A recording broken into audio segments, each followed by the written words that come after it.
I'm Robin Carey, and it's my great pleasure to be talking today to Bryan Kramer, who's the CEO of PureMatter.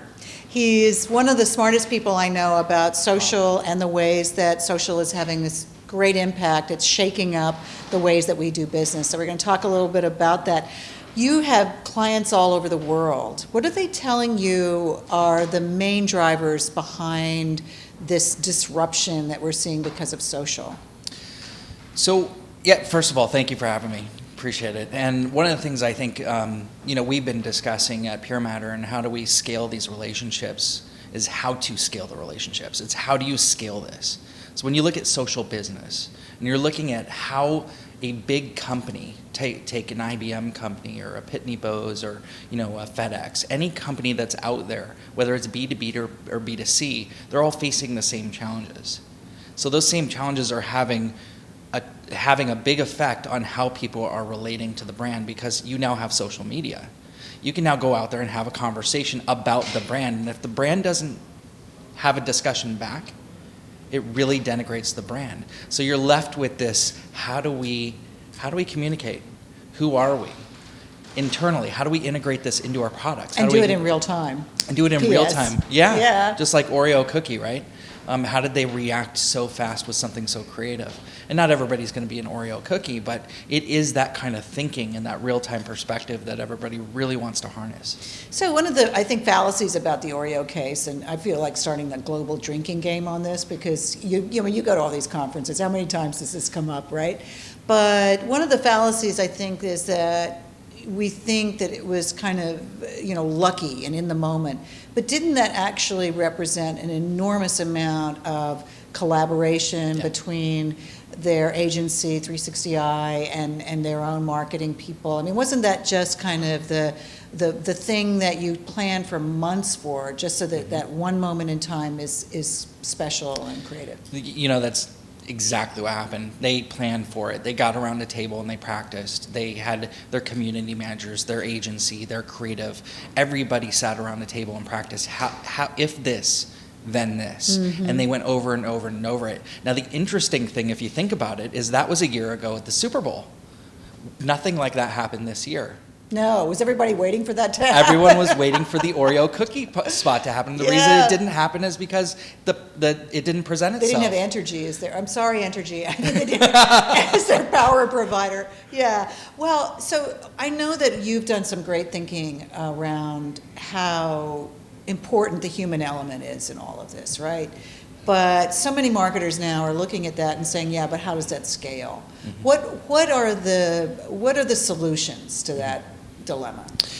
Yeah, so as you know, I'm writing or bringing out a book next week on human to human, the human to human concept, or H to H, and it is something that I'm really passionate about right now because you want to connect as a brand to people, and that's been said for years. I'm not saying anything new there. What's really important is how do you connect to people? Mm-hmm. Like, how do you make that happen? And there's a couple things that I've really attached myself onto that I think is really consistent in all of the campaigns that you look at, which is looking at, one, having a universally human concept. One of the things that people need to attach themselves onto is something that they can grab themselves a hold of, where they feel it in their soul, that they so want to belong to it. Mm-hmm. It's like the Bat Kid in San Francisco. And that's universal. I mean, are you looking at that in your book? Is there something universal about social? Because so often the traditional marketer is thought to think global, act local, right? Mm-hmm. That you need to just be very particular in your messaging on a geographic and cultural basis. Does social mean something else? It's eradicated what you just said. It's completely gotten rid of geographic, and I call it personographic. I think that there are no geographic boundaries anymore. Your conversations on the web, as you know, you're having that conversation in front of everyone, everywhere. Mm-hmm. The conversation can take place over in Australia, bounce back to the United States, and then go over and hit Japan, like that. So for us to think that there's actually a geographic boundary is absolutely not where it's at. It's looking at people and thinking, how is this message going to resonate on a global scale? Now, if you want to hit somebody locally, then that's a different thing. You really need to still identify your human approach to how they're going to respond, but the conversation's everywhere. Interesting. How do you harness creativity within that framework? So creativity happens in, as you know, many different ways. The one that I think really means the most is when you're leveraging the power of a crowd, leveraging people in that you're using the power of their ideas, and that's really where it's heading. Using the power of social media to ask people, what do you think? How do you think we should do this? There isn't any possible way that one person can have a more creative idea than a crowd can actually have. The crowd will designate for you and help you along your path to give you something way more powerful than you can ever get. Cool. Well, so we've also talked recently, very recently, about selling in this framework, right? And how do you maintain the human element at the same time move towards conversion of some kind, right? Because essentially a purchase is the most compelling way to measure the efficacy of social. Your clients are looking at what forms of measurement now that are meaningful in this new environment? Everyone wants everything to go viral.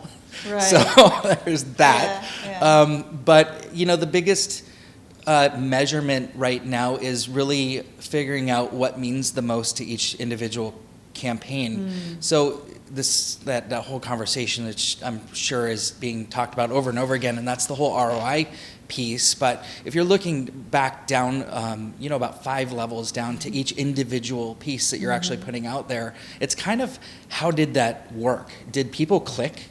Did they act on it? Did that message resonate? Are you running A/B testing? Right. Do you have a plan for how all of it's going to work? And then circling back and doing it over again. So using that kind of methodology is really important, but it's circling back and doing it again, I think, that makes it all work. And having the right analytics, right? That's important to it too. Oh, totally. You got to track. Yeah. Well, I'm excited about your book coming out next week. So the name of the book again is? It's There Is No More B2B or B2C. It's human to human. Okay, cool. Yeah. And we'll be on Amazon starting? Yeah, Amazon and iBook and all the other digital platforms on Monday. So wow. I'm excited. Wow. Yeah. Is this your first? This is my first. That's so exciting. Just got the goosebumps, yes. Yeah. Congratulations. I'm sure it'll go well, and thanks for talking to us today. Thanks for having me. Cheers.